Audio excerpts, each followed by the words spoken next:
Hello guys, നമ്മുടെ വൈക്കത്തഷ്ടമി അടുത്തുകൊണ്ടിരിക്കുകയാണ് കേട്ടോ. അതുകൊണ്ട് തന്നെ നമ്മുടെ വൈക്കത്തമ്പലത്തിന് ചുറ്റും അതിന് വേണ്ടിയിട്ടുള്ള അലങ്കാര പണികൾ നടക്കി. അതോടൊപ്പം തന്നെ മണ്ഡലകാലം ആരംഭിച്ചതുകൊണ്ട് നമുക്ക് ഒരുപാട് അയ്യപ്പന്മാരെയും മാളികപ്പുറത്തെയും കാണാൻ പറ്റും കേട്ടോ.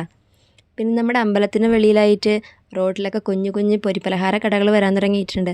ഇനി അങ്ങോട്ട് ഒരുപാട് കടകൾ വരും. നമ്മുടെ വൈക്കംകാരുടെ വൻ ആഘോഷമാണ് ശരിക്കും വരാൻ പോണത്.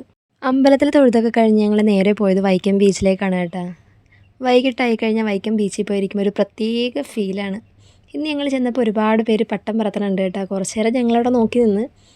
അത് കഴിഞ്ഞ് ഞങ്ങൾ പിന്നെ അവിടെ ഒന്ന് ചുറ്റി കറങ്ങാൻ തുടങ്ങി.